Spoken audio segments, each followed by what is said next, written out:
Beautiful.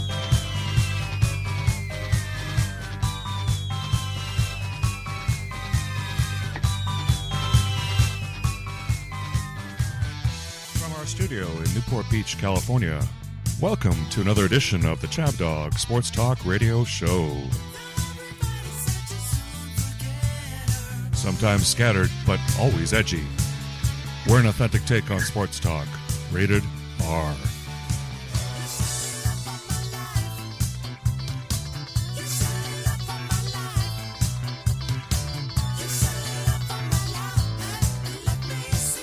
Chabdog brings you Eric the Well Read, Frank the Tank, Brian from Sports Rock, and special guests. We're here to talk sports. We're here to rant and vent. We're here to take it up another notch. Now here's your host, Chabdog. All right, you're on, Chabdog. All right, hello everybody, and this is a live, and that's not a replay, but we're broadcasting the debate as it happens between President Trump and his challenger, Joe Biden. This is the first debate, and it's pretty significant, so let's listen in. It's already started. Yes, we'll be providing running commentary. Here's the debate moderator. None of the questions has been shared with the commission or the two candidates. Thank you, Well Read. This debate is being conducted under health and safety protocols designed by the Cleveland Clinic, which is serving as the health security advisor to the commission for all four debates. As a precaution, both campaigns have agreed the candidates will not shake hands at the beginning of tonight's debate. The audience here in the hall has promised to remain silent. No cheers, no boos or other interruptions, so we, and more importantly you, can focus on what the candidates have to say. Okay. No noise except right now as we welcome the Republican nominee, President Trump, and the Democratic nominee, Vice President Biden.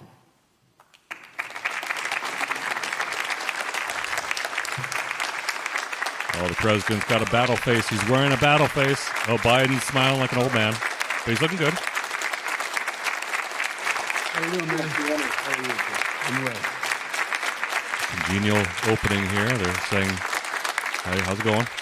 Gentlemen, a lot of people have been waiting for this night, so let's get going. Our first subject is the Supreme Court. President Trump, you nominated Amy Coney Barrett over the weekend to succeed the late Ruth Bader Ginsburg on the court. You say the Constitution is clear about your obligation and the Senate's to consider a nominee to the court. Vice President Biden, you say that this is an effort by the president and Republicans to jam through an appointment and what you call an abuse of power. My first question to both of you tonight, why are you right in the argument you make and your opponent wrong? And where do you think a Justice Barrett would take the court? President Trump, in this first segment, you go first, 2 minutes. Thank you very much, Chris. I will tell you very simply, we won the election. Elections have consequences. We have the Senate, we have the White House, and we have a phenomenal nominee, respected by all, top academic, good in every way. In fact, some of her biggest endorsers are very liberal people from Notre Dame and other places. So I think she's going to be fantastic. We have plenty of time. Even if we did it after the election itself. I have a lot of time after the election, as you know. So I think that she will be outstanding. She's going to be as good as anybody that has served on that court. We really feel that. We have a professor at Notre Dame, highly respected by all, said she's the single greatest have a lot of time after the he's election. ever had. He's been a professor for a long time at a great school. And we won the election, and therefore we have the right to choose her. And very few people knowingly would say otherwise. And by the way, the Democrats, they wouldn't even think about not doing it. If they had, the only difference is they'd try and do it faster. There's no way they would give it up. He's right. They had Merrick Garland, but the problem is they didn't have the election, so they were stopped. And probably that would happen in reverse also. Definitely would happen in reverse. So we won the election, and we have the right to do it, Chris. President Trump, thank you. Same question to you, Vice President Biden. You have 2 minutes. Well, first of all, thank you for doing this and looking forward to this, Mr. President. Thank you, Joe. The American people have a right to have a say in who the Supreme Court nominee is. And that say occurs when they vote for a United States senators and when they vote for the President of the United States. They're not going to get that chance now because we're in the middle of an election already. The election has already started. Tens of thousands of people have already voted. And so the thing that should happen is we should wait. We should wait and see what the outcome of this election is, because that's the only way the American people get to express their view is by who they elect as president and who they elect as vice president. Now, what's at stake here is the president's made it clear he wants to get rid of the Affordable Care Act. He's been running on that, he ran on that, and he's been governing on that. He's in the Supreme Court right now trying to get rid of the Affordable Care Act, which will strip 20 million people from having insurance, health insurance now, if it goes into court, and the justice, and I have nothing. I'm not opposed to the justice. She seems 20 like a million very fine people person. on ACA But she's health written plans? before she went on the bench, which is her right, that she thinks that the Affordable Care Act is not constitutional. The other thing that's on the court, and if it's struck down, what happens? Women's rights are fundamentally changed. Once again, a woman could be pay more money because she has a pre-existing condition of pregnancy. They were able to charge a woman more for the same exact procedure a man gets. And that ended when we, in fact, passed the Affordable Care Act. And there's 100 million people who have pre-existing conditions, and they'll be taken away as well. Those pre-existing conditions, the insurance companies are going to love this. And so it's just not appropriate to do this before this election.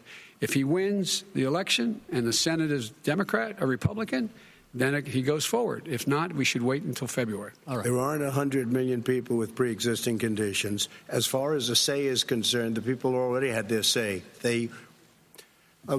Justice Ginsburg said very powerfully, very strongly, at some point 10 years ago or so, she said a president and the Senate is elected for a period of time, but a president's elected for 4 years. We're not elected for 3 years. I'm not elected for 3 years. So we have the Senate, we have a president. He's elected to the next election. During that period of time, we have an opening. I'm not elected for 3 years. I'm elected for 4 years. And the 100 million people, Joe, the 100 million people is totally wrong. I don't know where you got that number. The bigger problem that you have is that you're going to extinguish 180 million people with their private health care that they're very That's happy with. That's simply not true. Well, you're certainly going to socialist. You're going to socialist. We're now into, gentlemen, we're now into open discussion. Open discussion. Open discussion. Yes, I agree. Go ahead, Vice President. Number one, he knows that what I proposed. What I proposed is that we expand Obamacare and we increase it. We do not wipe any. And one of the big debates we had with 23 of my colleagues trying to win the nomination that I won were saying that Biden wanted to allow people to have private insurance still. They can. They do. They will under my proposal. It's not what you've said, and it's not what your party has said. That is simply your party doesn't say it. Your party wants to go socialist medicine. My party is and me. socialist right healthcare. Now, I am and the they're going to dominate party. you, Joe. You know that. I am the Democratic Party right now. The platform of the Democratic Party is what I, in fact, approved of. What I approved of. Now, here's the deal. The deal is that it's going to wipe out pre-existing conditions. And by the way, the 200,000 people that have died on his watch, how many of those have survived? Well, there's 7 million people that contracted COVID.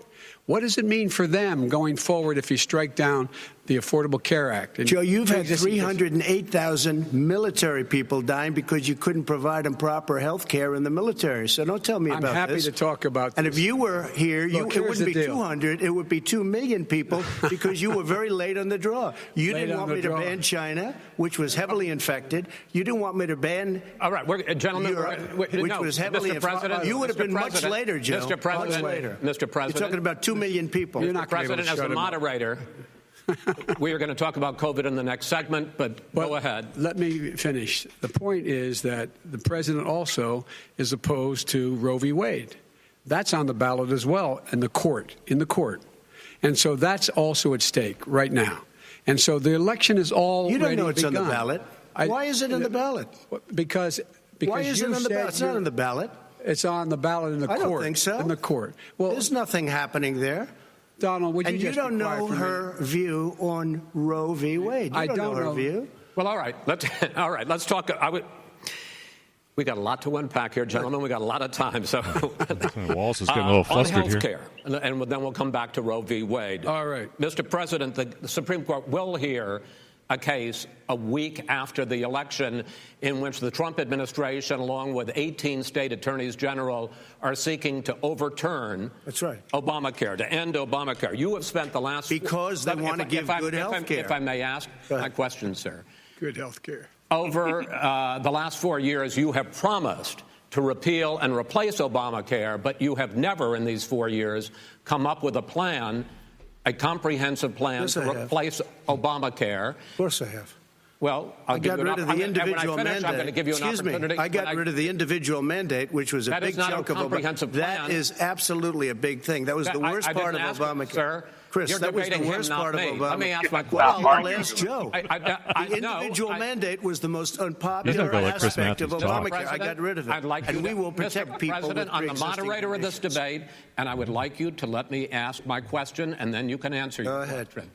You, in the course of these 4 years, have never come up with a comprehensive plan to replace Obamacare. And just this last Thursday, you signed a largely symbolic executive order to protect people with pre-existing conditions 5 days before this debate. So my question, sir, is what is the Trump health care plan? Right. Well, first of all, I guess I'm debating you, not him, but that's okay. I'm not surprised. Let me just tell you something, that there's nothing symbolic. I'm cutting drug prices. I'm going with favored nations, which no president has the courage to do because you're going against Big Pharma. Drug prices will be coming down 80 or 90%. You could have done it during your 47-year period in government, but you didn't do it. Nobody's done it. So we're cutting health care. All of the things that we've done, insulin. I'll give you an example. Insulin.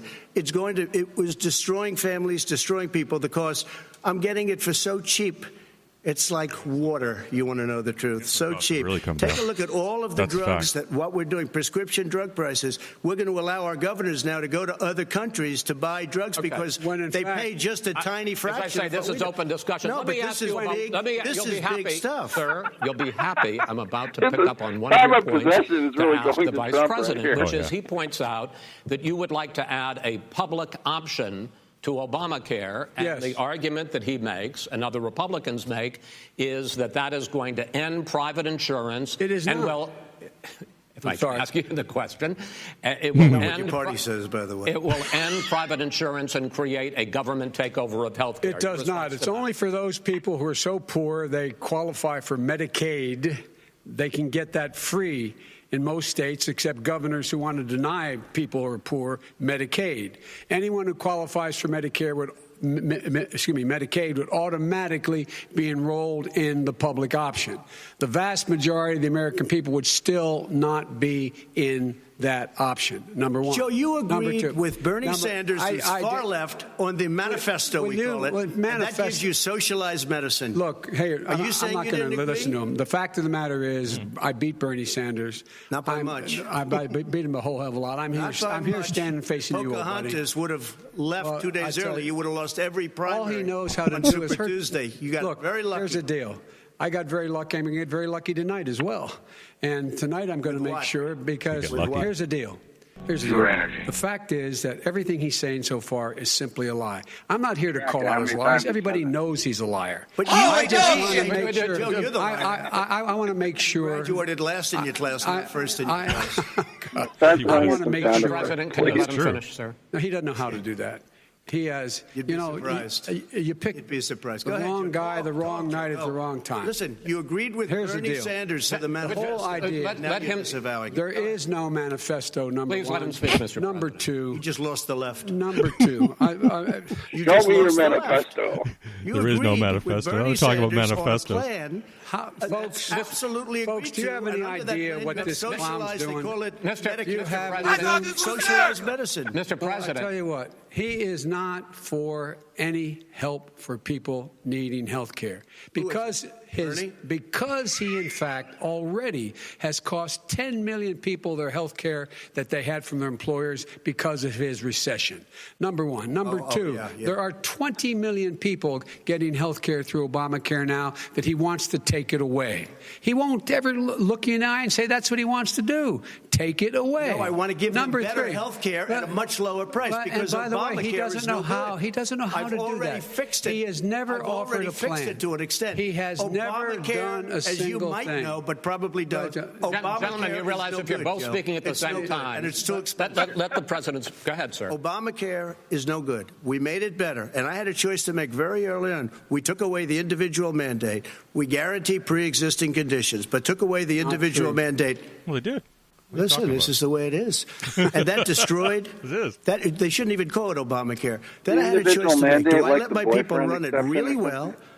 No, the individual mandate was if you don't have it, they'll probably blame him, but they'll blame me. But more importantly, I want to help people. Okay? I said, you got to run it so well. And I just had a meeting with them. They said the problem is no matter how well you run Obamacare, it's a disaster. It's too expensive. Premiums are too high, and it doesn't work. So we do want to get rid of it. Chris, we want to get rid of it. I understand it, sir, but I have to give you roughly equal time. Please let the vice president talk. Good. He has no plan for health care.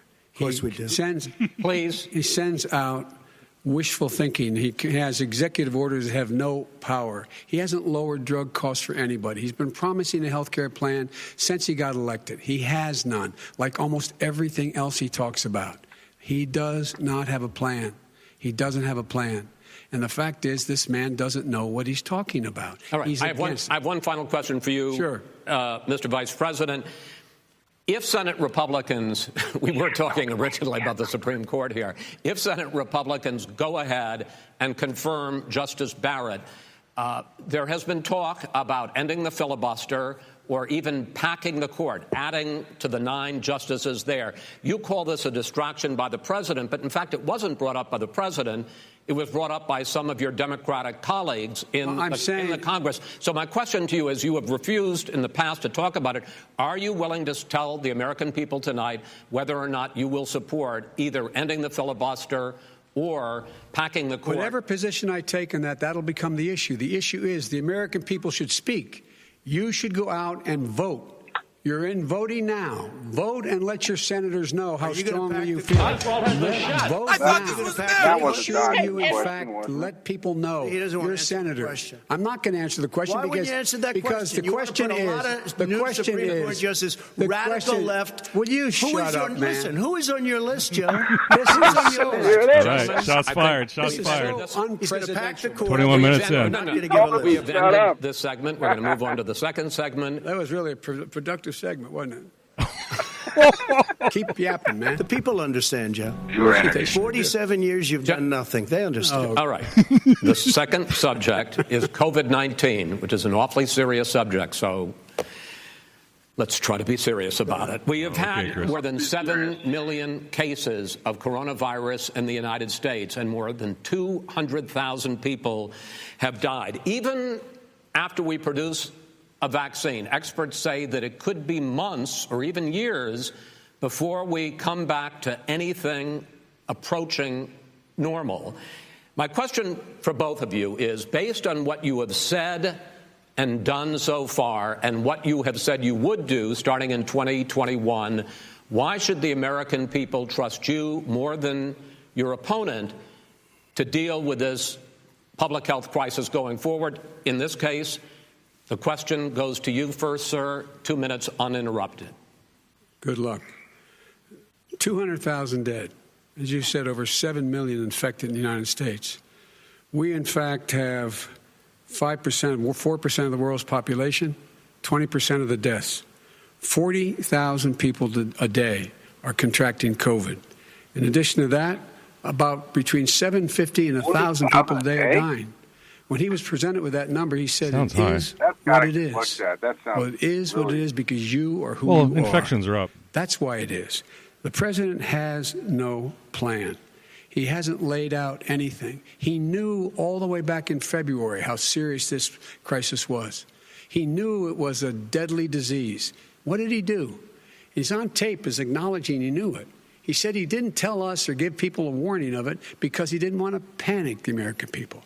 You don't panic. He panicked.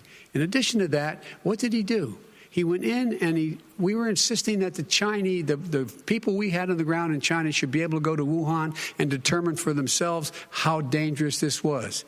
He did not even ask Xi to do that. He told us what a great job Xi was doing. He said we owe him a debt of gratitude for being so transparent with us. And what did he do then? He then did nothing. He waited and waited and waited. He still doesn't have a plan. Well, I laid out back in March exactly what we should be doing.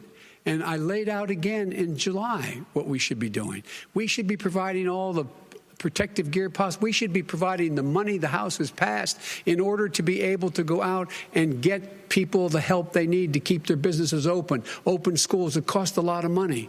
You should get out of your bunker and get out of the sand trap and get in your golf course and go in the Oval Office and bring together the Democrats and Republicans and fund what needs to be done now to save lives. So if we would have listened to you... You have 2 minutes, sir. Talk to the hand. If we would have listened to you, the country would have been left wide open. Millions of people would have died, not 200,000, and one person is too much. It's China's fault. It should have never happened. They stopped it from going in, but it was China's fault. And by the way, when you talk about numbers, you don't know how many people died in China. You don't know how many people died in Russia. You don't know how many people died in India. They don't exactly give you a straight count, just so you understand. But if you look at what we've done, I closed it, and you said he's xenophobic. He's a racist, and he's xenophobic because you didn't think I should have closed our country. Wait a minute. It says 2 minutes. You didn't think we should have closed our country because you thought it was terrible. You wouldn't have closed it for another 2 months. By my doing it early, in fact, Dr. Fauci said, President Trump saved thousands of lives. Many of you Democrat governors said, President Trump did a phenomenal job. We worked with the governor. Oh, really? Go take a look. The governors said I did a phenomenal job. Most of them said that. In fact, people that would not be necessarily on my side said that. President Trump did a phenomenal job. We did. We got the gowns. We got the masks. We made the ventilators. You wouldn't have made ventilators. And now we're weeks away from a vaccine. We're doing therapeutics already. Fewer people are dying when they get sick. Far fewer people are dying. We've done a great job. The only thing I haven't done a good job, and that's because of the fake news. No matter what you say to them, they give you bad press on it. It's just fake news. They give you good press. They give me bad press because that's the way it is, unfortunately. But let me just tell you something. I don't care. I've gotten used to it. But I'll tell you, Joe, you could never have done the job that we did. You don't have it in your blood. You could have never done that job. I know how to do the job. I know how to get the job Well, you done. didn't do very well in swine flu.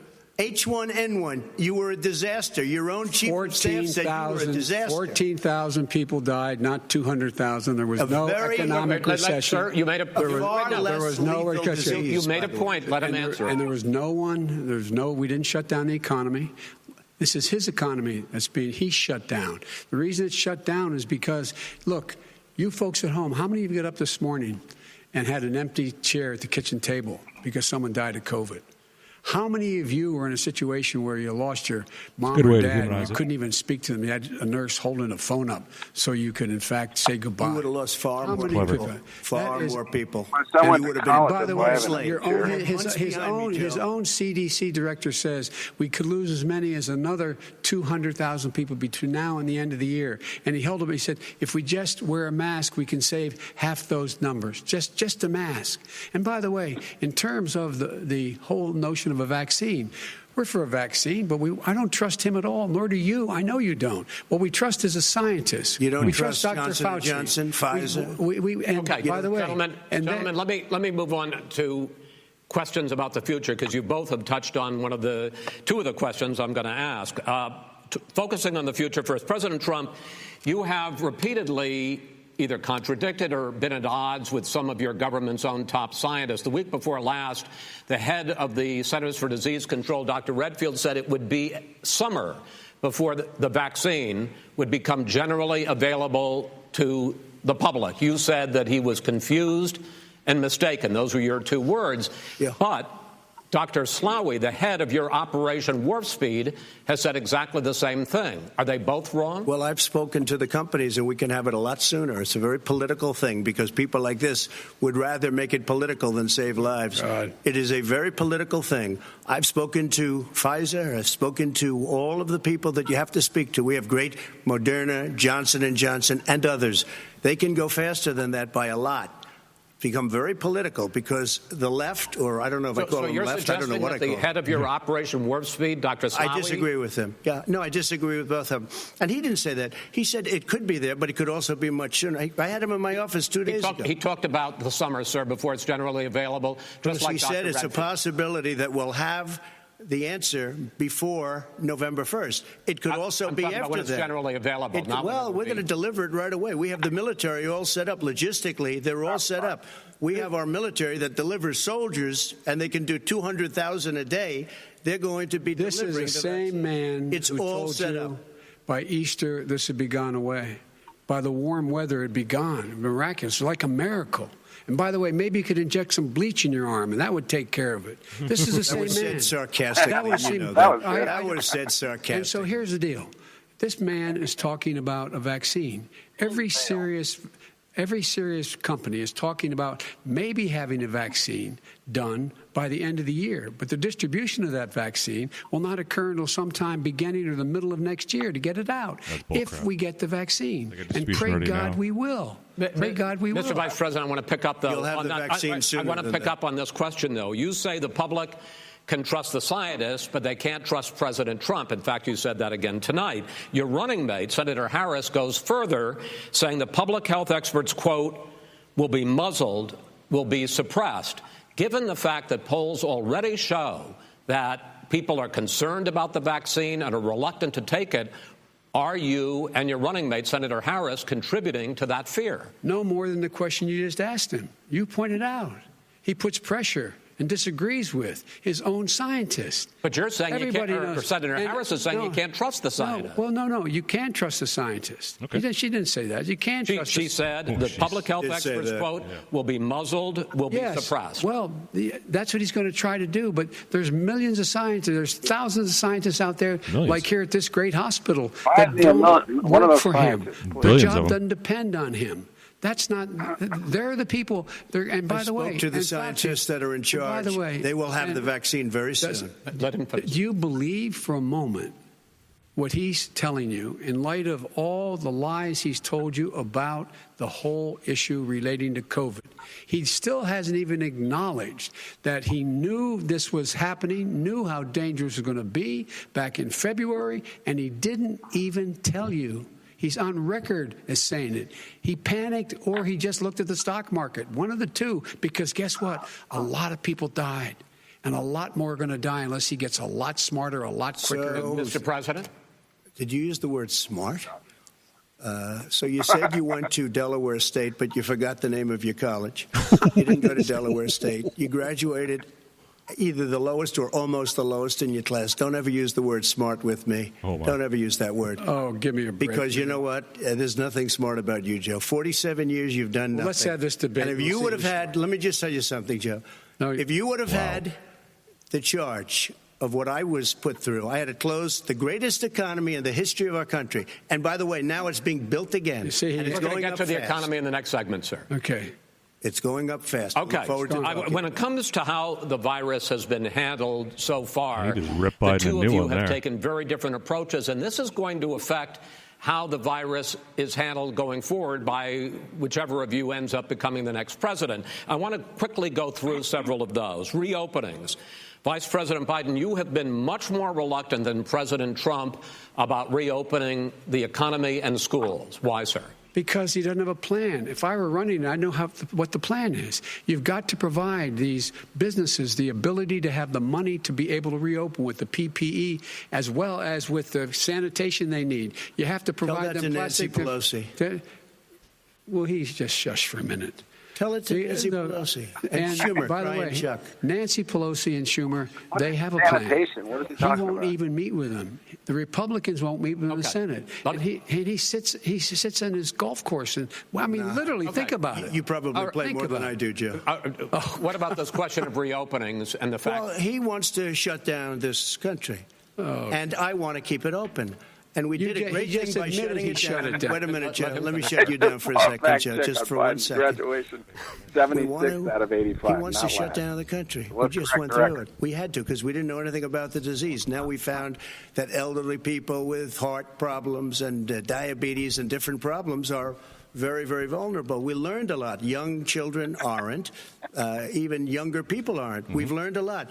But he wants to shut it down. Yeah. More people will be hurt by continuing. If you look at Pennsylvania, if you look at certain states that have been shut down, they have Democrat governors all. One of the reasons they're shut down is because they want to keep it shut down until after the election on November 3rd. I want to move on to another because subject. it's a political subject. But those states are not doing well that are shut down right now. You have begun to increasingly question the effectiveness of masks as a disease preventer.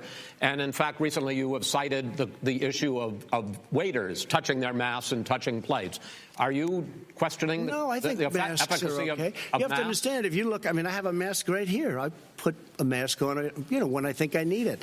Tonight, as an example, everybody's had a test, and you've had social distancing and all of the things that you have to. But I wear masks when needed. When needed, I wear masks. Okay, let me ask. I don't wear masks like him. Every time you see him, he's got a mask. He could be speaking 200 feet away from it. He shows up with the biggest mask I've ever seen. I will say this. Vice President Biden, go ahead, sir. Look, the way to open businesses is give them the wherewithal to be able to open.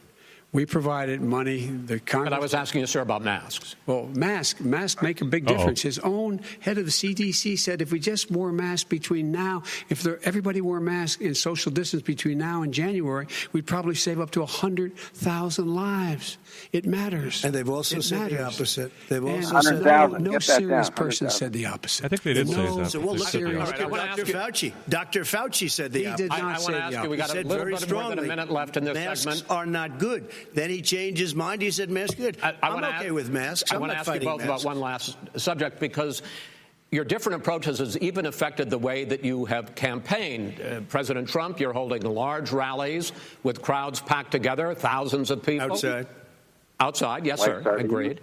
Vice President Biden, you are holding much smaller events with nobody will show up. People with What's true? Nobody shows up to his rallies. All right. In any case, why you holding the big rallies? Why you not? You go first, sir. Because people want to hear what I have to say. But are you not worried about job as a president, and I'll have 35,000 people show up at airports. We use airports. Are you not worried about we the have a lot of issues, people. Sir? Well, so far we have had no problem whatsoever. It's outside. That's a big difference, according to the experts.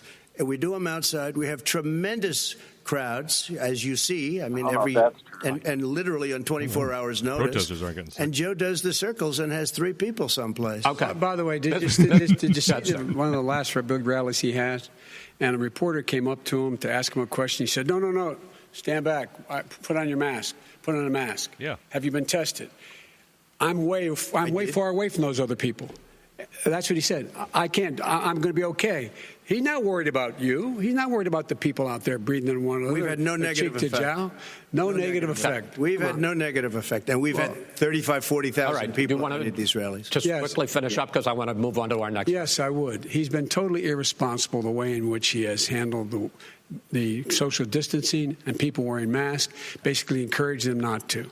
All right. He's a fool on this. If you could get the crowds, you would have done the same thing. But you can't. Nobody cares. Gentlemen, can we move on to the economy? Yes. The economy is, I think it's fair to say, recovering faster than expected from the shutdown. Much faster. In the second quarter, the unemployment rate fell to 8.4% last month. The Federal Reserve says the hit to growth, which is going to be there, is not going to be nearly as big as they had expected. Yeah. President Trump, you say we are in a V-shaped recovery. Vice President Biden, you say it's more of a K-shape. What difference does that mean to the American people in terms of the economy? President Trump, in this What does the segment, you go first. look like, anyway? So we built idea. the greatest economy in history. We closed it down because of the China plague. When the plague came in, we closed it down, which was very hard psychologically to do. He didn't think we should close it down, and he was wrong. And again, 2 million people would be dead now instead of still 204,000 people is too much. One person is too much. Correct. Should have never happened from China. But what happened is we closed it down, and now we're reopening, and we're doing record business. We had 10.4 million people in a 4-month period that we've put back into the workforce. That's a record the likes of which nobody's ever seen before. And he wants to close down he will shut it down again. He will destroy this country. You know, a lot of people, between drugs and alcohol and depression, when you start shutting it down, you take a look at what's happening at some of your Democrat-run states where they have these tough shutdowns. And I'm telling you, it's because they don't want to open it. One of them came out last week. You saw that. Oh, we're going to open up on November 9th. Why November 9th? Because it's after the election. They think they're hurting us by keeping them closed. They're hurting people. People know what to do. They can social distance. They can wash their hands. They can wear masks. They can do whatever they want. But they got to open these states up. When you look at North Carolina, and these governors are under siege, Pennsylvania, Michigan, and a couple of others, you got to open these states up. It's not fair. You're talking about almost it's like being in prison. And you look at what's going on with divorce. Look at what's going on with alcoholism and drugs. It's a very, very sad thing. I'm drinking right now. And he'll close down the whole country. I'm locked in the will house close with down my the whole wife. country and destroy our country. Our country is coming back incredibly well, setting records as it does it. We don't need somebody to come in and say, let's shut it down. All right. Your 2 minutes, sir. We're now moved to you. As I said, posing the question, the president says it's a V-shaped recovery. You say it's a K-shaped recovery. What's the difference? The difference is millionaires and billionaires like him in the middle of the COVID crisis. Oh, he's a billionaire now. Well, billionaires have made another $300 billion because of his profligate tax proposal, and he only focused on the market. But you folks at home, you folks living in Scranton and Claymont and all the small towns and working class towns in America, how well are you doing? This guy paid a total of $750 in taxes. Sir, wait, no, sir, it's his wrong statement. Yeah, I understand. You've agreed to the 2 minutes, so please let him have it. Do I get my time back? The fact is that he has, in fact, worked on this in a way that he's going to be the first president of the United States to leave office having fewer jobs in his administration than when he became president. Fewer jobs than when he became president. First one in American history. Secondly, the people who have lost their jobs are those people who have been on the front lines, those people who have been saving our lives, those people who have been out there dying, people who have been putting themselves in the way to make sure that we could all try to make it.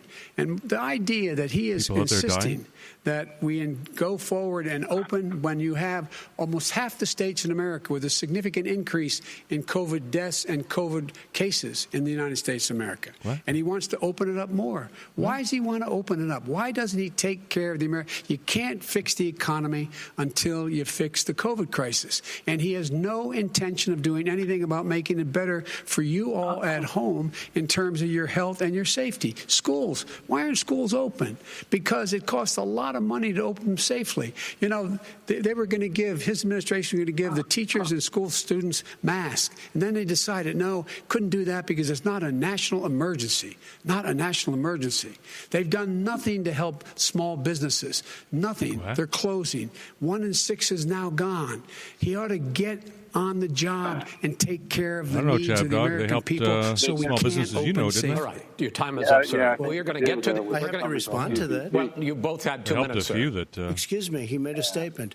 So did you. People want their schools. No, people want their schools open. They don't want to be shut down. They don't want their state shut down. They want their restaurants. I look at New York. It's so sad what's happening in New York. It's almost like a ghost town. And I'm not sure it can ever recover what they've done in New York. People want their places open. They want to get back to their lives. They'll be careful, but they want their schools open. I'm the one that brought back football. By the way, I brought back Big Ten football It was me, Yeah, baby. and Big I'm Ten. very Big happy Ten, to do baby. it. And All right, people of Ohio I didn't know he was are very taking credit proud for it. of me. And you know We're how going I to get found back, out? When he took my gentlemen, phone we're and going to got get to your economic plans going forward in a moment. But first, Mr. President, as you well know, there's a new report that in 2016, the year you were elected president, and 2017, your first year as president, that you paid $750 a year in federal income tax each of those years. Yeah. I know that you pay a lot of other taxes, but I'm asking you the specific question. Is it true that you paid $750 in federal income taxes each of those 2 years? I paid millions of dollars in taxes, millions of dollars of income tax. And let me just tell you, there was a story in one of the papers. Show us your tax I paid returns. $38 million 1 year. I paid $27 million. Show us your tax 1 year. returns. I went. You'll see it as soon as it's finished. You'll see it. You know, if you want to go to the Board of Elections. There's a 118-page or so report that says everything I have, every bank I have, I'm totally under-leveraged because the assets are extremely good. And I built Sir, a great I'm asking company. you a specific question, which But is... let me tell you. I understand all of that. Release your I tax understand all of that. return. No, Mr. President, Go ahead. I'm asking you a question. Will you tell us how much you paid in federal income taxes in 2016 and 2017? Millions of dollars. You paid millions of dollars? Millions of dollars. So yes. not 750? Millions of dollars. And you'll get to see it. You'll get to see it. But let me just tell you, Chris, let me just tell you something, that it was the tax laws. I don't want to pay tax. Before I came here, I was a private developer. I was a private business people. Like every other private person, unless they're stupid, they go through the laws, and that's what it is. He passed a tax bill that gave us all these privileges for depreciation and for tax credits. We build a building and we get tax credits, like the hotel on Pennsylvania Avenue. You get a massive, which, by the way, was given to me by the Obama administration, if you can believe that.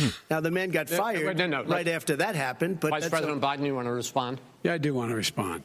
Look, the tax code that made him put him in a position that he pays less tax than a school teacher makes on the money a school teacher makes is because of him. He says he's smart because he can take advantage of the tax code, and he does take advantage of the tax code. That's why I'm going to eliminate the Trump tax cuts, and I'm going to eliminate those tax cuts and make sure that we invest in the people who, in fact, need the help.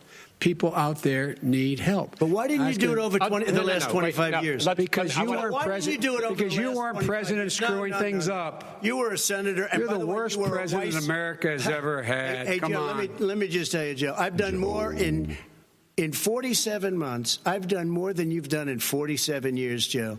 We've done things that you never even thought of doing, including fixing the broken military that you gave me, including taking care of your vets. Mr. President, we're talking about the economy. I'd like to ask you about your plans going forward because, Mr. Vice President, your economic plan, if you were to be elected president, focuses a lot on big government, big taxes, big spending. I want to focus first on the taxes.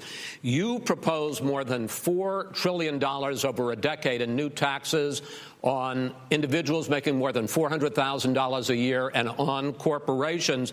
President Trump says that kind of an increase in taxes is going to hurt the economy as it's just coming out of a recession. Well, just take a look at what the analysis done by Wall Street firms points out that my economic plan would create 7 million more jobs than his in 4 years, number one.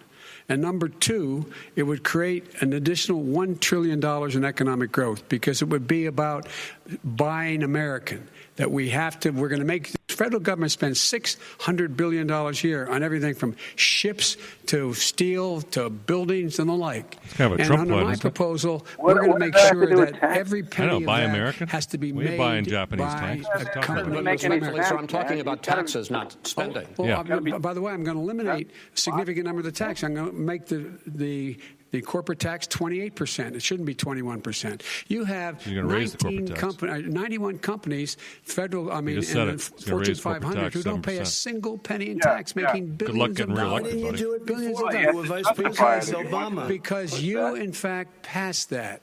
That was your tax proposal. I got it done. And you know what happened? Yeah, you got it done. Our economy boomed. And It's never boomed. The economy is Mr. President, Mr. President, let me pick up on that. You would continue your free market approach, lower taxes, more deregulation, correct? Not lower taxes for the American people. Excuse me. But in Obama's, you talk about the economy booming. It turns out that in Obama's final 3 years as president, more jobs were created, 1.5 million more jobs than in the first 3 years of your presidency. They had the slowest recovery economic recovery since 1929. It was the slowest recovery. Also, they took over something that was down here. All you had to do is turn on the lights and you pick up a lot. But they had the slowest economic recovery since 1929. Let me tell you about the stock market. When the stock market goes up, that means jobs. It also means 401ks. If you got in, if you ever became president with your ideas, you want to terminate my taxes, I'll tell you what, you'll lose half of the companies that have poured in here will leave, and plenty of companies that are already here, they'll leave for other places. They will leave, and you will have a depression, the likes of which you've never seen. Look, we inherited the worst recession short of a depression in American history. I was asked to bring it back. We were able to have an economic recovery that created the jobs you're talking about. We handed him a booming economy. He blew it. It wasn't booming. He blew it. It wasn't booming. It was the weakest recovery since 1929. Is it fair to say he blew it when there was record low unemployment before COVID? Yeah, but because what he did, even before COVID, manufacturing went in the hole. Manufacturing went in the hole. Excuse me, Chris. Wait. Number two. Chris. Number three. They said it would take. No, you're on number two. No. Chris. They said it would take a miracle to bring back manufacturing. I brought back 700,000 jobs. They brought back nothing. They gave up on manufacturing. We Part did of not my standard fare. I'm the guy that brought totally back gave the up on automobile manufacturing. industry. All right, let him We brought back, I was asked to bring back Chrysler and General Motors. We brought them back right here in the state of Ohio and Michigan. He blew it. They're gone. He blew it. And in fact, they're going. Ohio had the best year it's ever had last year. Michigan had the best year they've ever had. That is not Many true. car companies came in from Germany, from Japan, went to Michigan, went to Ohio. They're not having And they didn't come in with you. Mr. Vice President, go ahead. And so you take a look at what he's actually done. He's done very little. His trade deals are the same way. He talks about these great trade deals. You know, he talks about the art of the deal. China's perfected the art of the steal. We have a higher deficit with China now than we did before. We have the highest trade deficit with Mexico. China ate your lunch, down 18%. China ate your lunch, Joe. And no wonder your son goes in and he takes out... He takes out billions of dollars, to manage. He makes millions of dollars.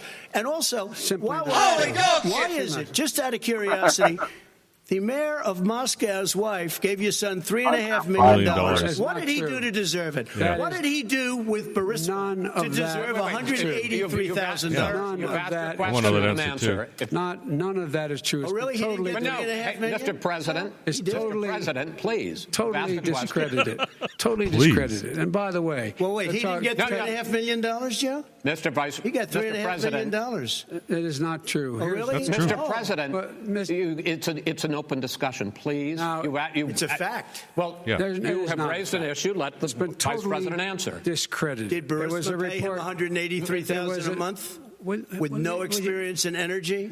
Mr. President, my son did nothing wrong at Burisma. I think he did. Mr. President, let him answer.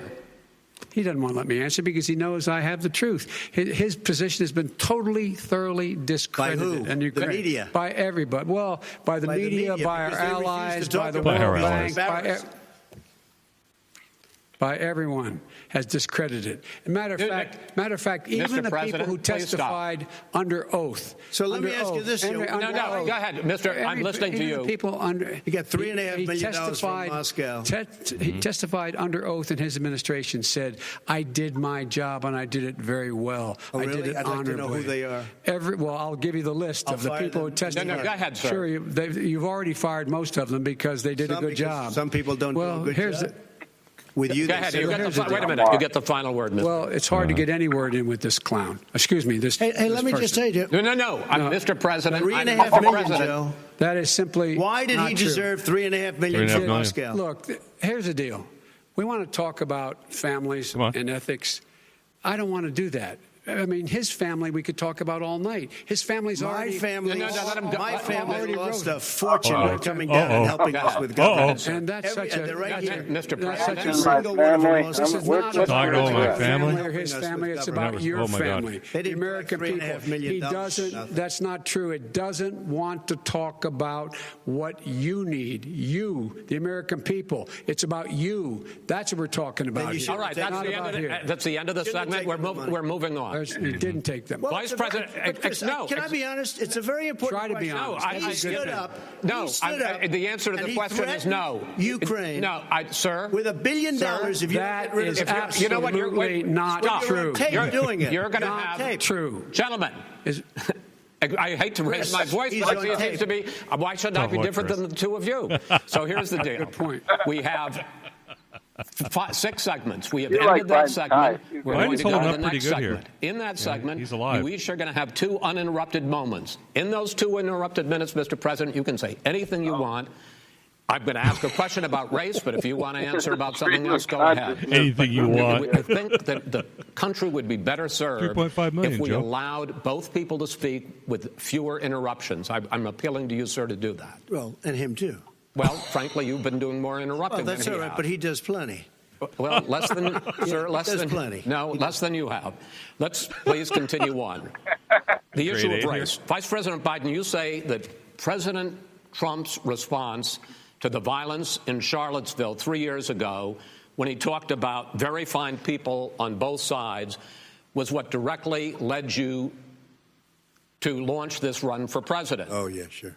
President Trump, you have often said that you believe you have done more for black Americans than any president, with the possible exception of Abraham Lincoln. My question for the two of you is, why should voters trust you rather than your opponent to deal with the race issues facing this country over the next 4 years? Vice President Biden, you go first. It's about equity and equality. It's about decency. It's about the Constitution. And we have never walked away from trying to require equity for everyone, equality for the whole of America. But we've never accomplished it. But we've never walked away from it like he has done. It is true. The reason I got in the race is when those people, close your eyes, remember what those people looked like coming out of the fields carrying torches, their veins bulging, just spewing anti-Semitic bile, and accompanied by the Ku Klux Klan. A young woman got killed. And they asked the president what he thought. He said there were very fine people on both sides. No president has ever said anything like that. It is who's now, second point I'd make to you is that when Floyd was killed, when Mr. Floyd was killed, there was a peaceful protest in front of the White House. What did he do? He came out of his bunker, had the military use tear gas on him so he could walk across to a church and hold up a Bible. And then what happened after that? The bishop of that very church said that it was a disgrace. The general who was with him said all he ever wants to do is divide people, not unite people at all. This is a president who has used everything as a dog whistle to try to generate racist hatred, racist division. This is a man who, in fact, you talk about helping African Americans. 1 in 1,000 African Americans has been killed because of the coronavirus. And if he doesn't do something quickly, by the end of the year, 1 in 500 will have been killed. 1 in 500 African Americans. This man is a savior of African Americans. This man cares at all. This man's done virtually nothing. Look, the fact is that you have to look at what he talks about. You have to look at what he did. And what he did has been disastrous for the African-American community.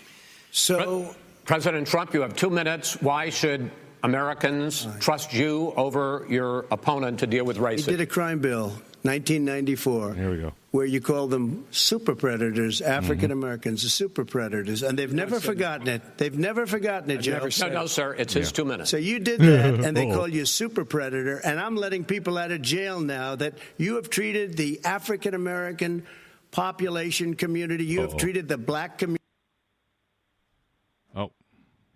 about as bad as anybody in this country. You did the 1990, and that's why, if you look at the polls, I'm doing better than any Republican has done in a long time, because they saw what you did. You call them super predators, and you've called them worse than that, because you look back at your testimony over the years, you've called them a lot worse than that. As far as the church is concerned, and as far as the generals are concerned, we just got the support of 250 military leaders and generals, total support. Law enforcement, almost every law enforcement group in the United States. I have Florida, I have Texas, I have Ohio, I have Portland. The sheriff just came out today and he said, I support President Trump. I don't think you have any law enforcement. You can't even say the word law enforcement, because if you say those words, you're going to lose all of your radical left supporters.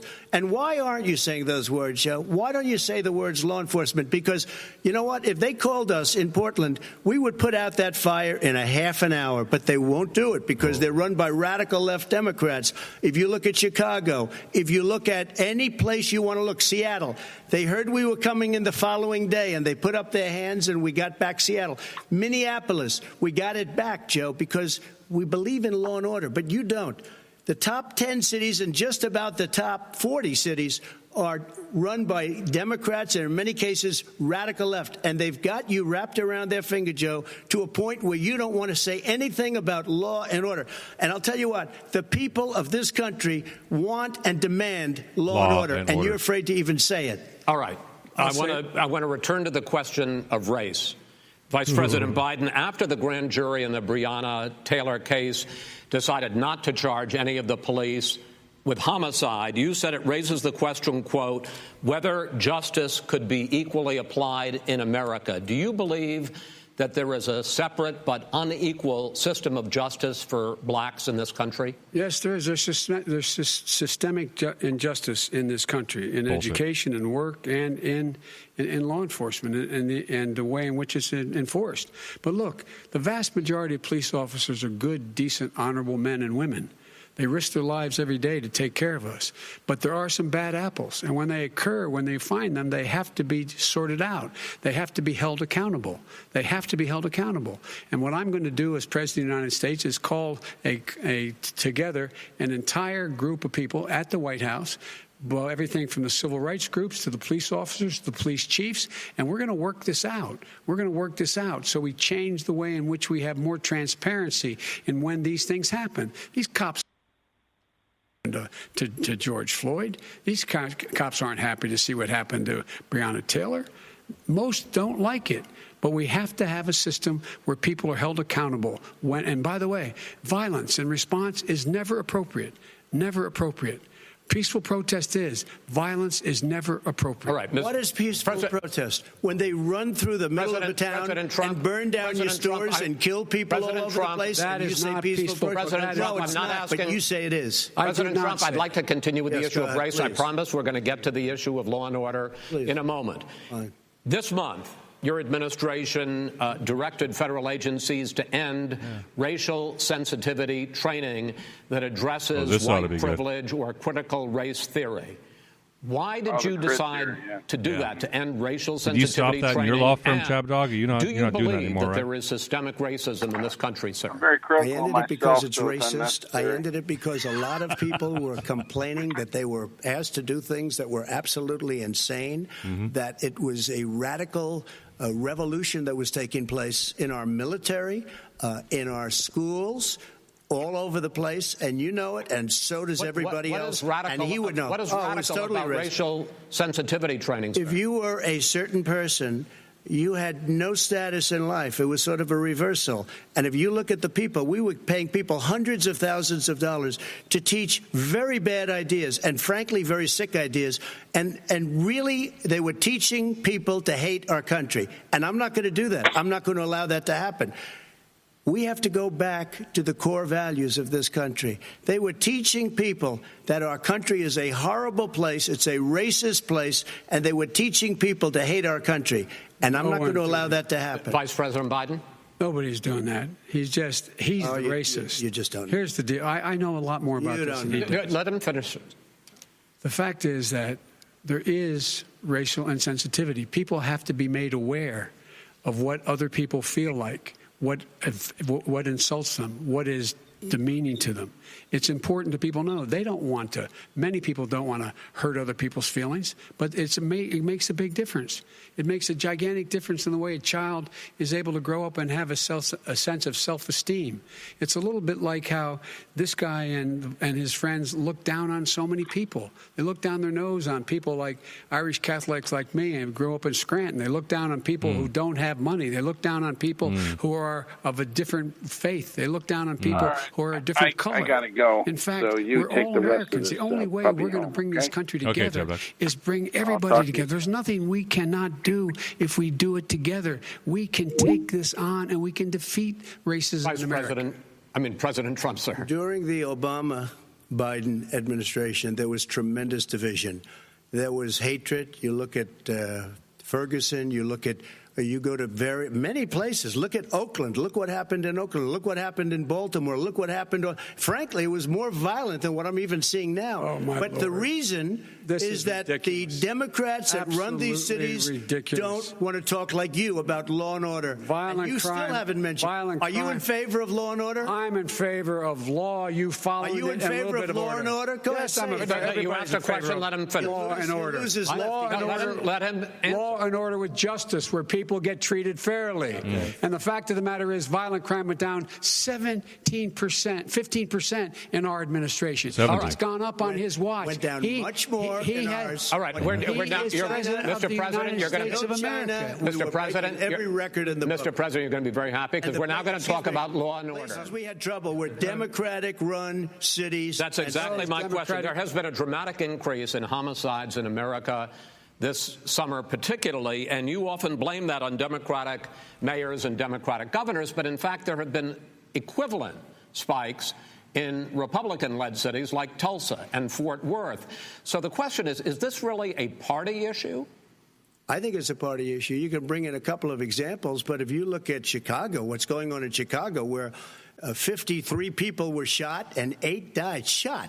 If you look at New York, where it's going up like nobody's ever seen anything, the numbers are going up 100, 150, 200% crime. It is crazy what's going on. And he doesn't want to say law and order because he can't, because he'll lose his radical left supporters. And once he does that, it's over with. But if he ever got to run this country and they ran it the way he would want to run it, our suburbs would be gone. By the way, our suburbs would be gone.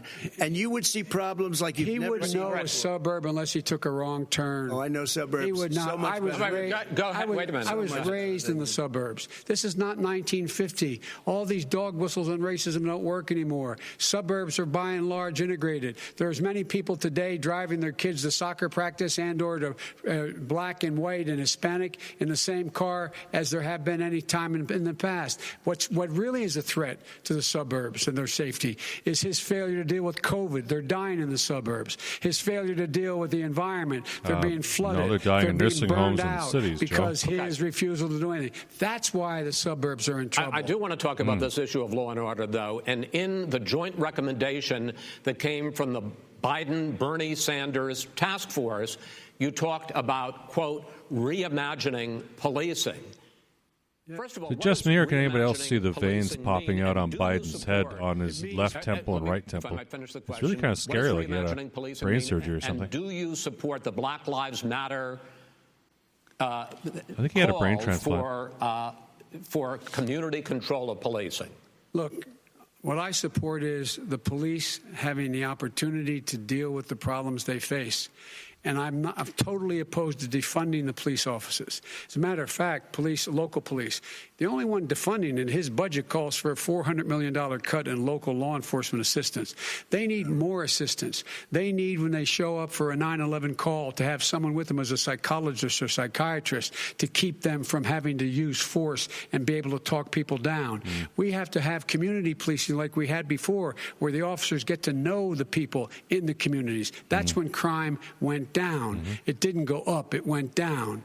And so we have to be engaged. That's not what they're talking about, Chris. That's not what they're talking about. He's talking about defunding the police. That is not true. He doesn't have any law support. He has no law enforcement That's not support. true. Almost nothing. Look. Oh, really? Who do you have? Name one group that supports you. Name one group that came out and supported you.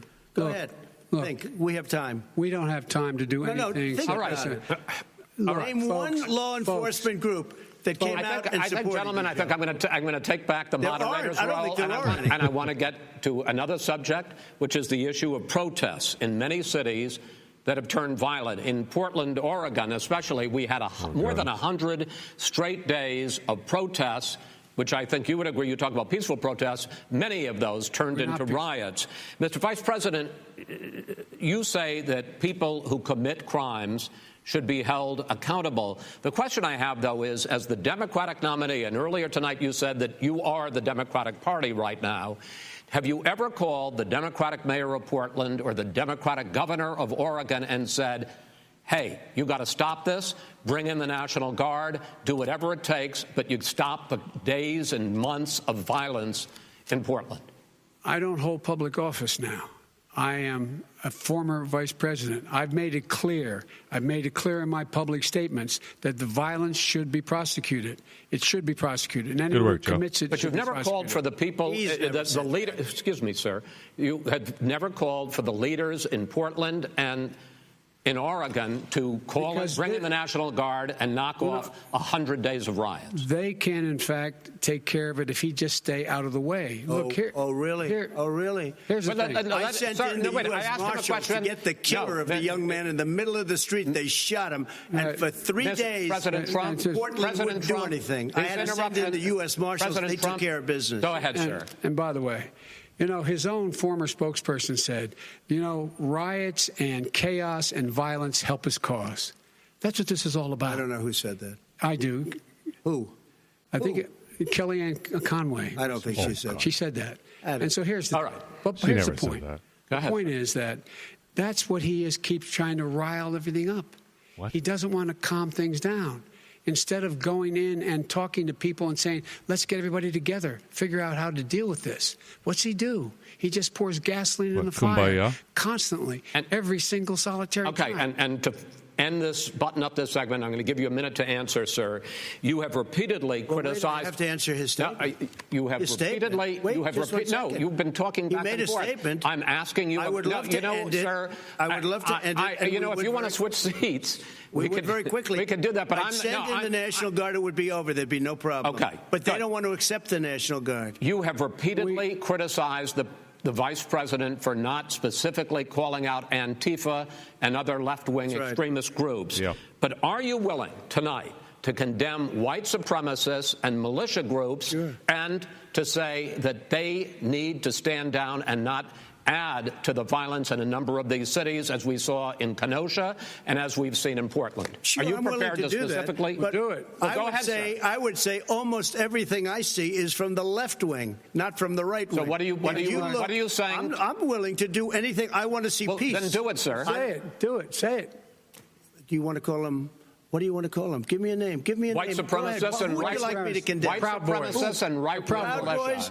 Stand back and stand by. But I'll tell you what. Somebody's got to do something about Antifa and the left, because this is not a right-wing problem. This is a left-wing. FBI director This is a left-wing problem. White supremacist. Antifa's an idea, not an organization. Oh, you got it. Not militia. That's what his FBI, FBI director said. Well, then you know what? No, we're done, sir. We're moving on to the next. We're moving. That's not an idea. Everybody in your administration tells you the truth has a bad idea. Can I tell you what? You have no idea. Antifa is a dangerous, all right, radical gentlemen, group. We're now moving on to the Trump and Biden records. They'll overthrow you. When a president, I'm going to ask a question.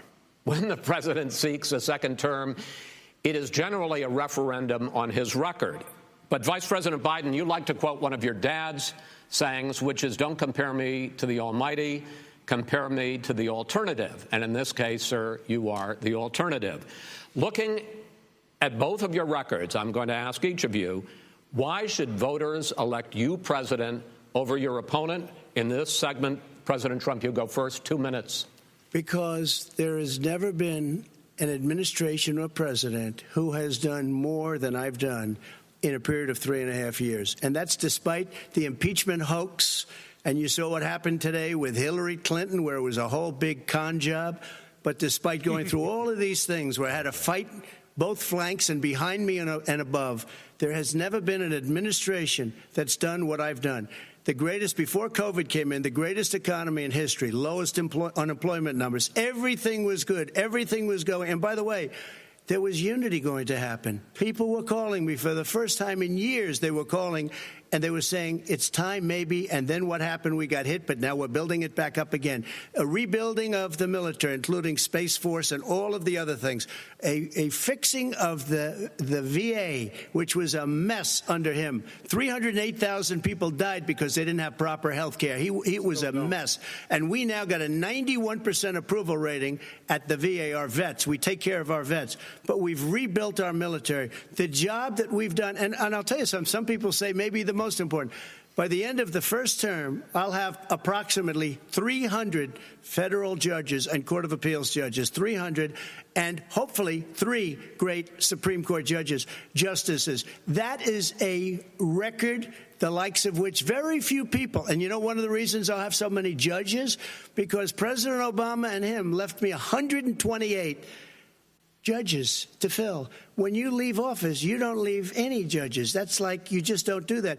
They left 128 openings, and if I were a member of his party, because they have a little different philosophy, I'd say if you left us 128 openings, you can't be a good president. You can't be a good vice president. But I want to thank you because it gives us almost, it'll probably be above that number by the end of this term. 300 judges. It's a record. Looking at both of your records, why should voters elect you president as opposed to President Trump? You have 2 minutes uninterrupted. Under this president, we become weaker, sicker, poorer, more divided, and more violent. When I was vice president, we inherited a recession. I was asked to fix it. I did. We left him a booming economy, and he caused the recession. With regard to being weaker, the fact is that I've gone head-to-head with Putin and made it clear to him we're not going to take any of his stuff. He's Putin's puppy. He still refuses to even say anything to Putin about the bounty on the heads of American soldiers. Your son got $3.5 million. And by the way, my son... Wait a minute. Mr. President, your campaign agreed to both sides would get 2-minute answers uninterrupted. Well, your side agreed to it, and... Why don't you observe what your campaign agreed to as a ground rule, okay, sir? He never keeps his word. No, I'm not asking. That was a rhetorical question. Can you go add ahead, back sir. 30 seconds? Yes, you may have. All right. Go ahead. So, thirdly, we're poor. The billionaires have gotten much more wealthy by a tune of over $300 to $400 billion more just since COVID. You in the home, you got less. You're in more trouble than you were before. In terms of being more violent, when we were in office, there were 15% less violence in America than there is today. He's president of the United States. It's on his watch. And with regard to more divided, the nation can't stay divided. We can't be this way. And speaking of my son, the way you talk about the military, the way you talk about them being losers and being and just being suckers, my son was in Iraq. He spent a year there. He got the Bronze Star. He got the Conspicuous Service Medal. He was not a loser. He was a patriot, and the people left behind there were heroes. Really? And I resent. Are you talking about Hunter? Are you talking about Hunter? I'm talking about my son, Beau Biden. You're talking about. I don't know Beau. I know Hunter. Yeah, Hunter got thrown out of the military. He was thrown out, dishonorably discharged. That's not true. He wasn't dishonorably. Cocaine use, and he didn't have a job until you became vice president. And once you became vice president, he made a fortune in Ukraine, in China, in Moscow, that is simply and various not other places. True. He made a fortune. My son, and he didn't have a job. My son, like a lot of people we know at home, had a drug problem. He's overtaken it. He's fixed it. He's worked on it, and I'm proud of him. But why was he given tens of millions of dollars? But he wasn't given tens of millions of dollars. That is totally discredited. President Trump, you've already been totally discredited. We've already been through this. I think the American people would rather hear about more substantial subjects. Well, you know, as the moderator, sir, I'm going to make a judgment call here. $3.5 million from the mayor of Moscow. Let's talk about not true. Gentlemen, that report is totally discredited. Mitt Romney on that committee said it wasn't worth taxpayers' money, that report. It was written for political reasons. You know, I'd like to talk about climate change. So would I. Okay.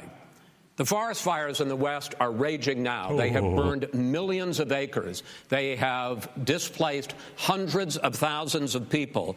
When state officials there blame the fires on climate change, Mr. President, you said, I don't think the science knows. Over your 4 years, you have pulled the U.S. out of the Paris Climate Accord. You have rolled back a number of Obama environmental records.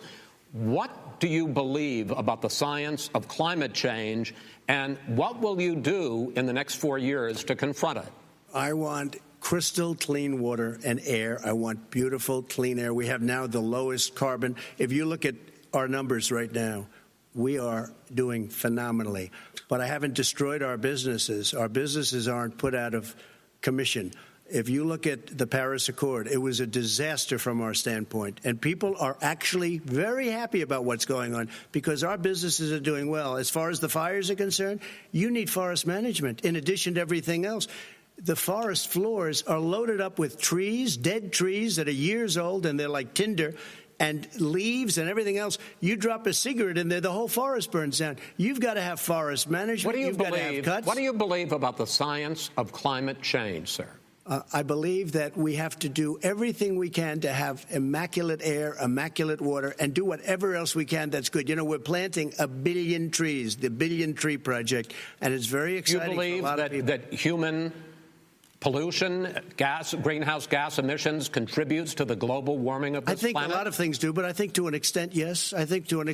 But I also think we have to do better management of our forests. Every year, I get the call, California's burning. California's burning.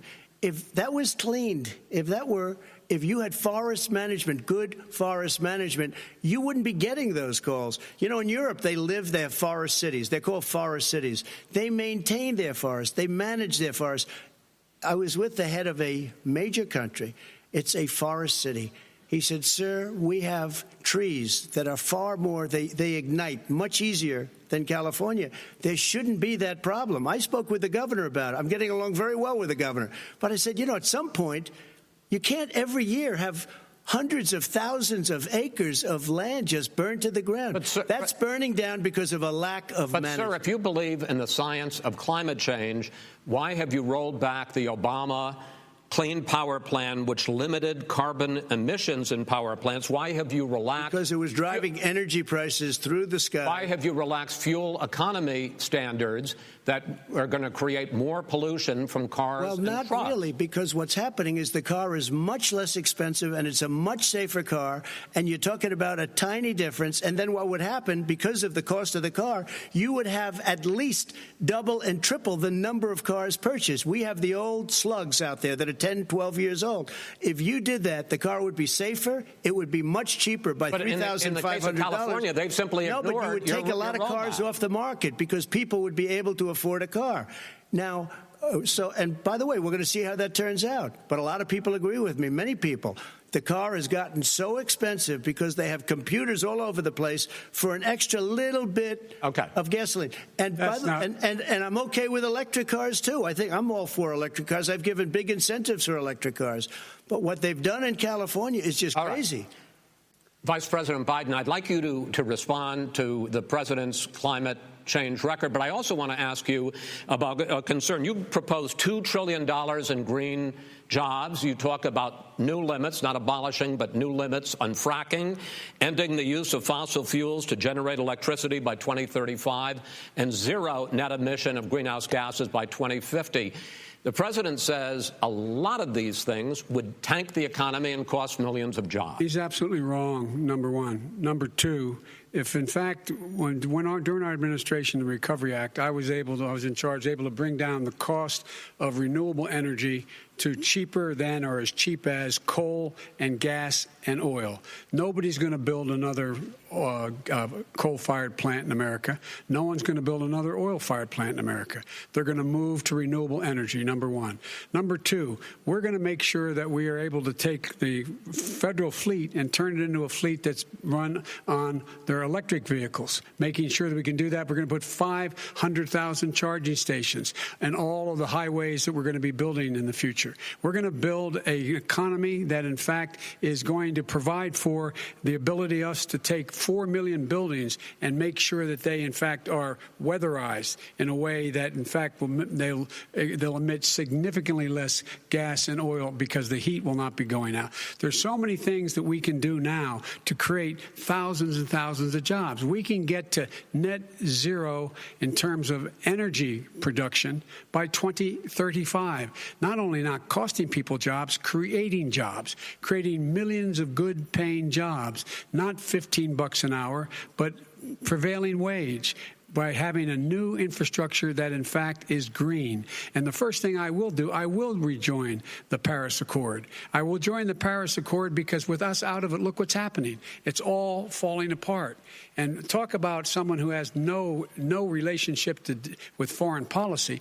Brazil, the rainforests of Brazil are being torn down, are being ripped down. More carbon is absorbed in that rainforest than every bit of carbon that's emitted in the United States.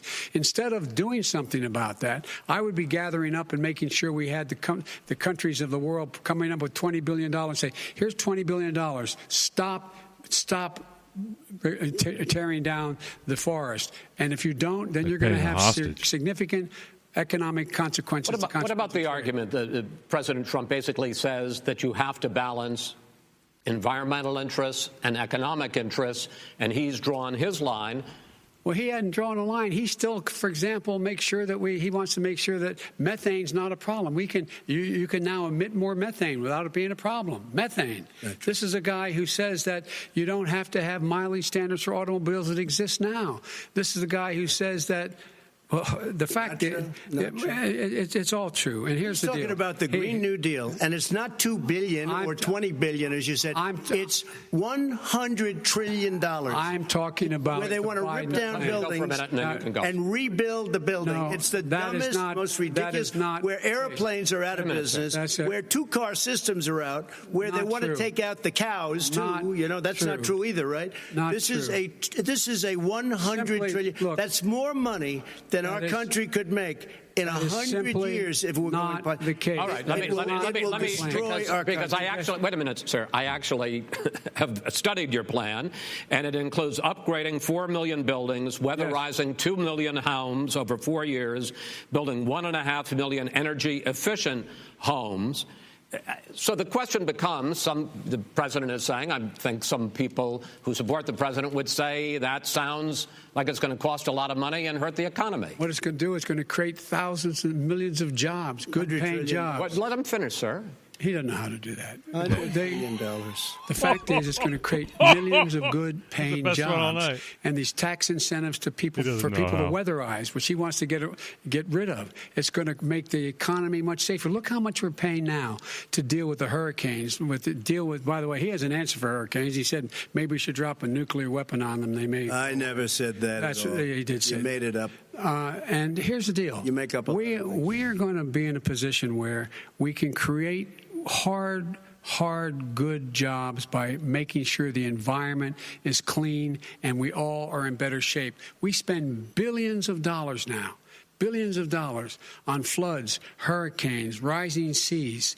We're in real trouble. Look what's happened just in the Midwest with these storms that come through and wipe out entire sections and counties in Iowa. That didn't happen before. They're because of global warming. We make up 15% of the world's problem.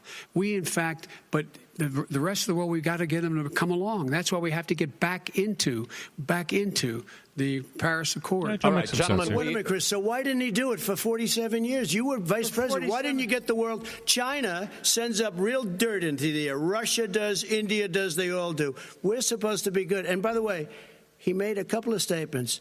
The Green New Deal is $100 trillion. That is not my plan. That's the Green we want to rebuild every is building. Not my plan. I want to rebuild every building. If he knew anything he made a statement about the military. He said I said something about the military. He and his friends made it up, and then they went with it. I never said it. Okay. That is what not he true. did is You're done in this segment. He called the military Mr. Vice President, stupid bastards. I and did he said not it on say tape. He said stupid bastards. He said it. Stop. I would never say that.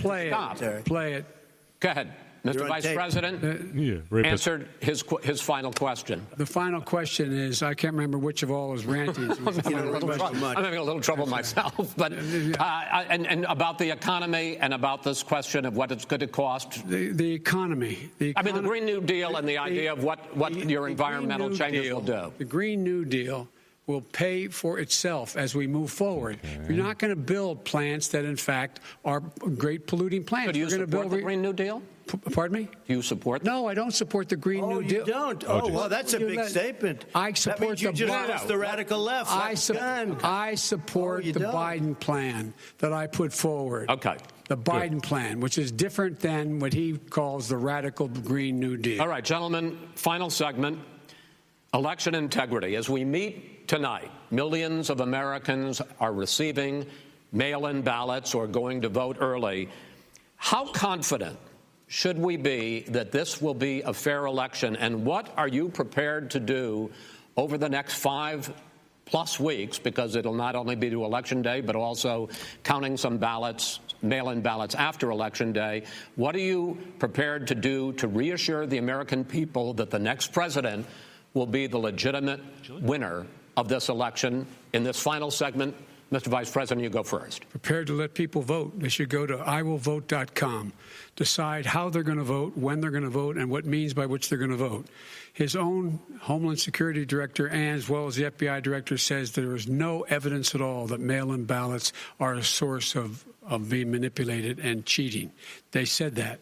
The fact is that there are going to be millions of people because of COVID that are going to be voting by mail-in ballots, like he does, by the way. He sits behind the Resolute desk and sends his ballot to Florida, number one. Number two, we're going to make sure that those people who want to vote in person are able to vote because enough poll watchers are there to make sure they can socially distance. The polls are open on time, and the polls stay open until the votes are counted.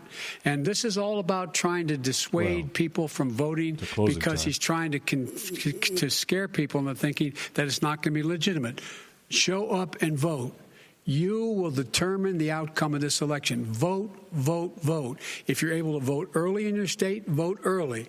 If you're able to vote in person, vote in person. Vote whatever way is the best way for you, because he cannot stop you from being able to determine the outcome of this election. That's right, Joe. And in terms of whether or not when the votes are counted, and they're all counted, that will be accepted. If I win, that will be accepted. If I lose, that'll be accepted. But by the way, if in fact he says he's not sure what he's going to accept, well, let me tell you something. It doesn't matter, because if we get the votes, it's going to be all over. He's going to go. He can't stay in power. It won't happen. It won't happen. So vote.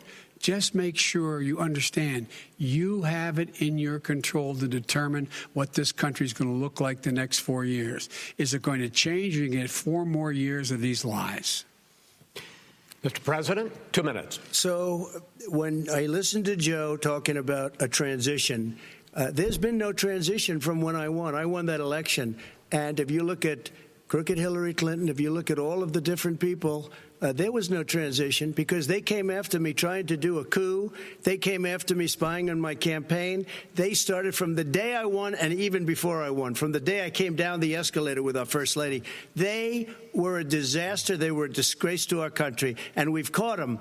We've caught them all. We've got it all on tape. We've caught them all. And by the way, you gave the idea for the Logan Act against General Flynn. You better take a look at that, because we caught you in a sense. And Shots President fired. Obama was sitting in the office. He knew about it too. So don't tell me about a free transition. As far as the ballots are concerned, it's a disaster. A solicited ballot, okay, solicited is okay. You're soliciting, you're asking, they send it back, you send it back. I did that. If you have an unsolicited, they're sending millions of ballots all over the country. There's fraud. They found them in creeks. They found some with the name Trump, just happened to have the name Trump just the other day in a waste paper basket. They're being sent all over the place. They sent 2 in a Democrat area. They sent out 1,000 ballots. Everybody got 2 ballots.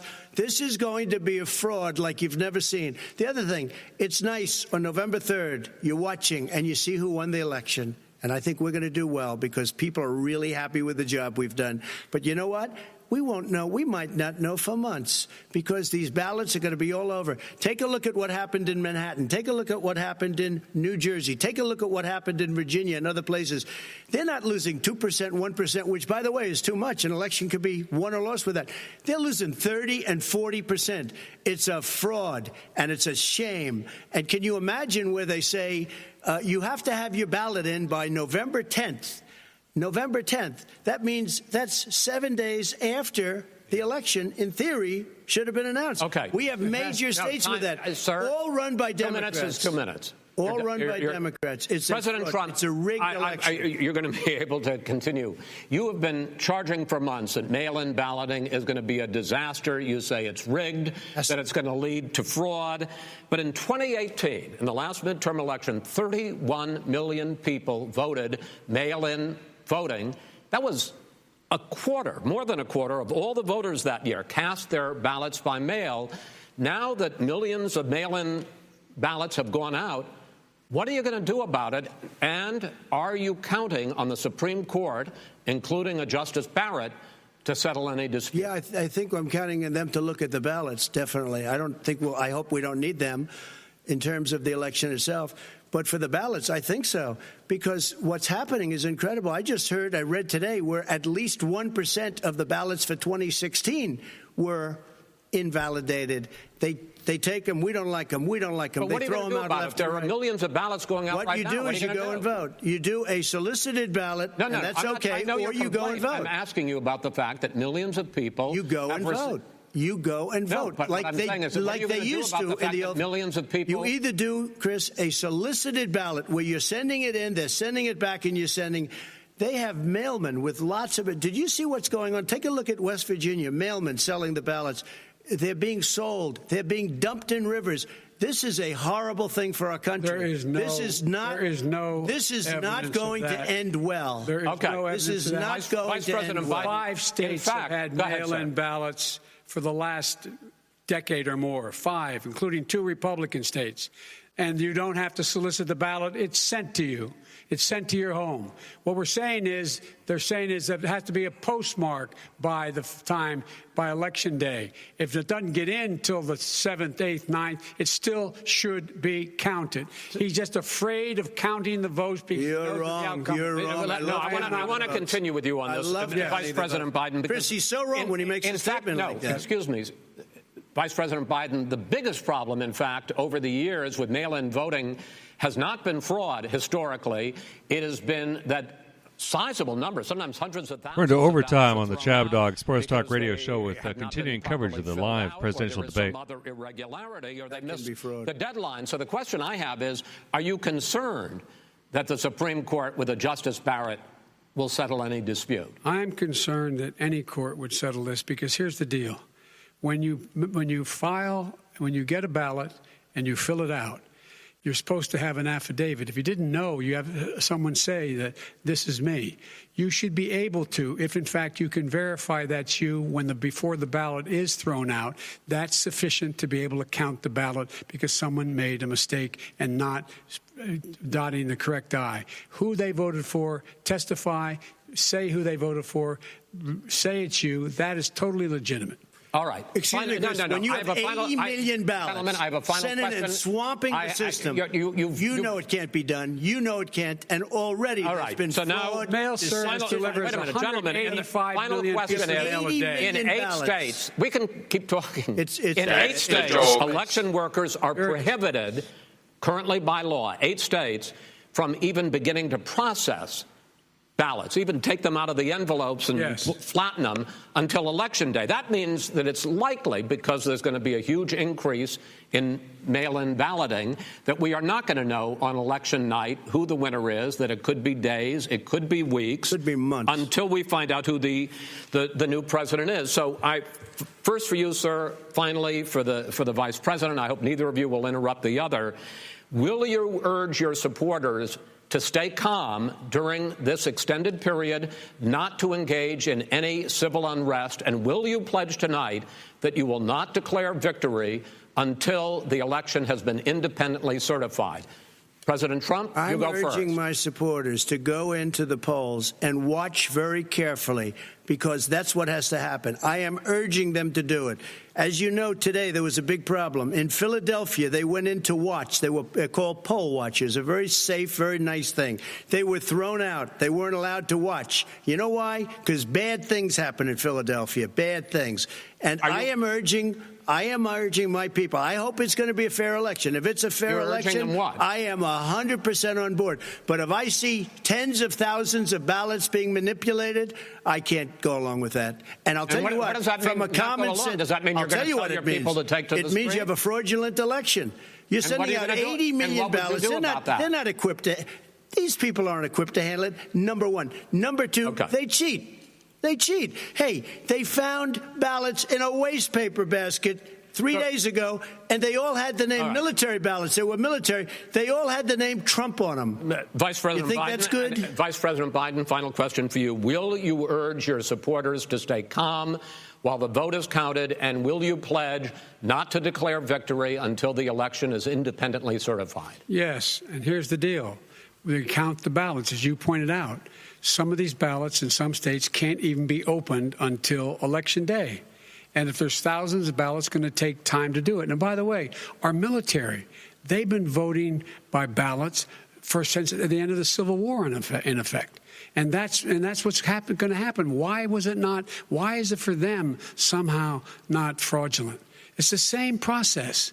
It's honest. No one has established at all that there is fraud related to mail-in ballots, that somehow it's a fraudulent process. It's already been established. Take a look at Carolyn Maloney's race. You had an opportunity to respond. Look at Carolyn Monroe. Go ahead. They have no idea what happened. Vice President Biden, go ahead. He has no idea what he's talking about. Here's the deal. The fact is, I will accept it, and he will too. You know why? Because once the winner is declared, after all the ballots are counted, all the votes are counted, that'll be the end of it. That'll be the end of it. And if it's me, in fact, fine. If it's not me, I'll support the outcome. And I'll be a president not just for the Democrats. I'll be a president for Democrats and Republicans. And this guy, I want to see an honest ballot count. Gentlemen, you say that's the end of it? This is the end of this debate? Honest ballot count. We're going to leave it there. To be continued as in more debates as we go on. President Trump. What a mess. Vice President Biden, it's been an interesting hour and a half. Right. I want to thank you both for participating in the first of 3 debates that you have agreed to engage in. We want to thank Case Western Reserve University and the Cleveland Clinic for hosting this event. The next debate, sponsored by the Commission on Presidential Debates, will be 1 week from tomorrow, October 7th, at the University of Utah in Salt Lake City. The 2 vice presidential nominees, Vice President Mike Pence and Senator Kamala Harris, will debate at 9 p.m. Eastern that night. We hope you watch.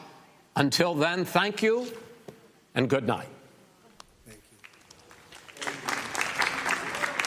All right, and you've been listening to coverage of the first presidential debate of the 2020 election. And as you've been listening there, pretty much that was a great big nothing burger. I think some points were made. I'd like to hear the accountability on that $3.5 million as well, as to how and who that went. But in terms of who won, hard to tell. Hard to tell. I can't see a winner out of that. I can't see a loser either. I think Mr. Biden presented himself very statesman. He's a good man. That showed through. I think they are actually more civil than I expected them to be, and that was good. I think starting off with a Republican moderator, as much as you could say that Chris Matthews is a Republican moderator, put a tone on this and made it more open that we probably won't see when the left-wing media are taking it. So it's going to be interesting to see. Anyway, no clear winners tonight, other than Marxism is for losers. And be sure to tune in this Sunday, 9 a.m. Pacific, for the Chabdog Sports Talk Radio Show live with your host Chabdog and co-host Eric the Well Read. Look forward to seeing you then. Have a great week until. Take care.